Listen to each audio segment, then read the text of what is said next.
ჩვენ უმთავრესად გვიხდება ხოლმე სხვა სოფლიდან, მაგრამ განსაკუთრებით მათიდან მოწვევა სპეციალისტებისა. რომ აქ ვის თუ უნდა მშენებლობა უნდა, ან რემონტის ჩატარება უნდა, ან სხვა რაღაცა, აუცილებლად გარედან უნდა შემოიყვანოთ ჩვენ ამისი სპეციალისტები და თავისთავად ცხადია, როცა ჩვენი სპეციალისტი გვეყოლება, ჩვენთვის ეს უფრო მოსახერხებელიც იქნება და ასე ვთქვათ, უფრო იაფიც დაგვიждდება, ვინმე სხვა სოფლიდან მოვიყვანოთ და დავასაქმოთ, გავაკეთოთ ეს საქმე. ამიტომაც დეფიციტი ნამდვილად არსებობს. მე მაგალითად მიმაჩნია დადებითად ჩვენი ახალგაზრდების სწავლა გაგრძელება ალვანშიც.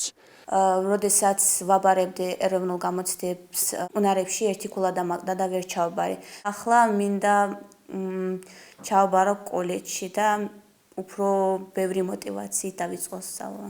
მაგრამ არ გვაქვს იმის საშუალება, რომ იქ წავიდეთ და ტრანსპორტით ძალიან ძვირად ჯდება და ამის გამო მე მგონი ძალიან კარგი იქნებოდა თუ ტრანსპორტირება იქნებოდა. დილით რომ წაგვიყვანოს და ლექციების შემდეგ რომ მოგვიყვანოს უკან. ახმეტაში უნდა ჩახვიდე, მე ახმეტიდან ალვანში, მე იქიდან ლოდინი, წამოსვლა, იქ თითქმის მთელი დღე მოუნდება ამას და მე თავისთავად ცხადია ფინანსური მდგომარეობაც არ უწყობთ ხელს ჩვენს ახალგაზრდებს და თუ ტრანსპორტი იქნება გამოყოფილი, თავისთავად ცხადია ეს წინწადმული ნაბიჯი იქნება და უარესად დაეხმარება ამ ახალგაზრდებს.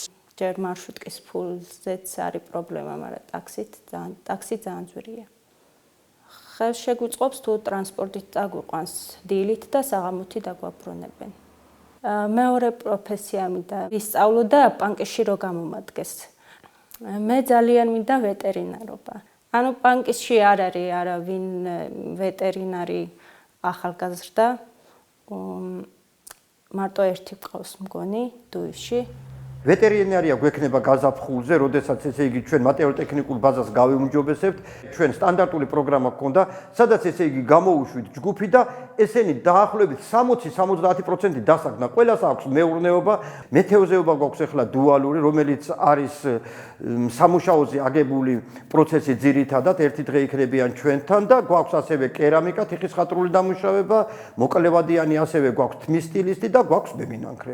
ჩვენ ძირითადად მაინც ხელოვნების მიმართულებით გვაქვს პროფესიები დეკორატიულ გამოყენებით ქსოვილებში უფრო მეტი დაინტერესება იქნება ქისტი ახალგაზრდობისთვის, იმიტომ რომ ეს პროფესიები მისაღები არის მათთვის თვითონ თვითდასაქმება იქნება შემდეგ წარმოება არ გვინდა და ამისათვის ჩვენ მზათა ვართ რომ მივიღოთ ეს სტუდენტები და ვასწავლოთ. მუნიციპალიტეტმა გამოთქვა მზაობა იმის შესახებ, რომ 2019 წლის ბიუჯეტში სასწავლო წლის განმავლობაში, შევთანხმდებით მე შემდგომ ხელმძღვანელობასთან თუ რა გრაფიკით ექნებათ მათ სწავლა დანიშნული, რომ ტრანსპორტით უზრუნველყოთ მათი გადაადგილება, როგორც წასვლით, ისე მე უკან დაბრუნებით. მოგეხსენებათ, საკმაო მანძილით არის დაშორებული დაახლოებით 30 კილომეტრის ფარგლებშია.